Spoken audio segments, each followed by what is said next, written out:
சந்திர பகவான் எப்படி பலன் தருவார் அப்படிங்கிறப்ப சந்திர பகவான் சொல்லும் பொழுது வளர்பிறை சந்திரன் தேய்பிறை சந்திரன் ரெண்டு இருக்கும்.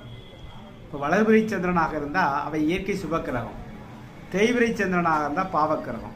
வளர்பிறை சந்திரன் குருவுக்கு நிகராக நல்ல பலனை தருவார், தேய்பிறை சந்திரன் சனிக்கு நிகரான கெட்ட பலனை தருவார். வளர்பிறை சந்திரனோடு சேரக்கூடிய கிரகங்கள் நல்ல பலனை தரக்கூடிய அமைப்புகளில் இருக்கும்.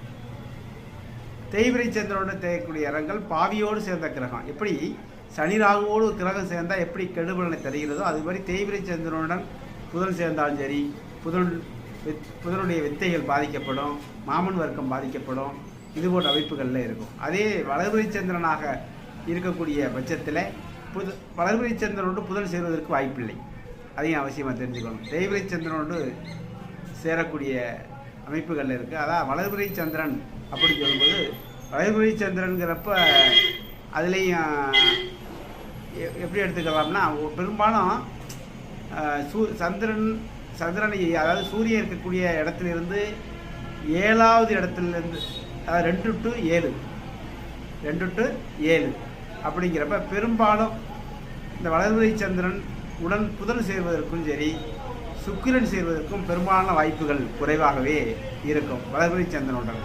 ஆனால் தேய்பிறை சந்திரனுடன் புதனும் சுக்கிரனும் சேர்வதற்கு வாய்ப்புகள் அதிகம். புரியுதுங்களா? அப்போ தேய்பிறை சந்திரன் புதன் சேர்ந்தாலும் வித்தை பாதிப்பு, அது மாதிரி சுக்கிரன் சேர்ந்தால் திருமண தடை, தாம்பத்திய சுகம் தவிர்ப்பு, இது போன்றலாம் கொடுக்கும். அடுத்து சந்திரனுடன் சனி ராகு சேரக்கூடாது.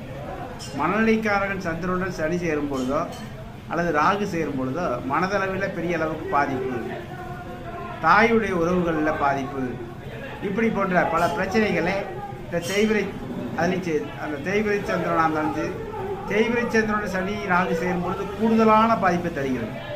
அதுவே நேரத்தில் ஒரு வளர்பிறை சந்திரனாக இருந்து சனி ராகு சேரும்போது கூட பெரிய அளவுக்கான பாதிப்புகளை கொடுக்காத தன்மைகள் இருக்கும். ஆனால் தேய்பிறை சந்திரனாக இருந்து அவற்றோடு சனி ராகு சேரும் பொழுது கூடுதலான பாவத்தை பெற்று அது கெடுபலனை தரக்கூடிய ஒரு அமைப்புக்கு வந்துவிடுகிறது. அப்படிங்கிறது தான் நீங்கள் அவசியமாக தெரிந்து கொள்ள வேண்டும்.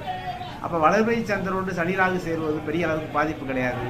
தேய்பிறை சந்திரனோடு சனி ராகு சேரும் பொழுது தாய் உறவுகள், மனதளவிலான பெரிய அளவுக்கு பாதிப்புகள் போன்றவற்றையெல்லாம் ஜாதகருக்கு கொடுத்து விடுகிறது அப்படிங்கிறோம்.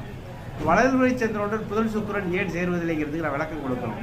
என்ன காரணம்? சூரியனுக்கு அதாவது 7ஆம் இடம், அது 2 to 7 அப்படிங்கிறப்ப சூரியனோடவே இந்த புதனும் சுக்கிரன் சேர்ந்திருக்கும். முன்பின் ஒரு வீடுகளில் புதனும் முன்பின் 2 வீடுகளில் சுக்கிரன் இருக்கும். அதனால தான் பெரும்பாலும் வளர்பிறை சந்திரனோடு சேருவதில்லை, தேய்பிறை சந்திரனோடு தான் சேருகிறது அப்படிங்கிற விஷயத்தை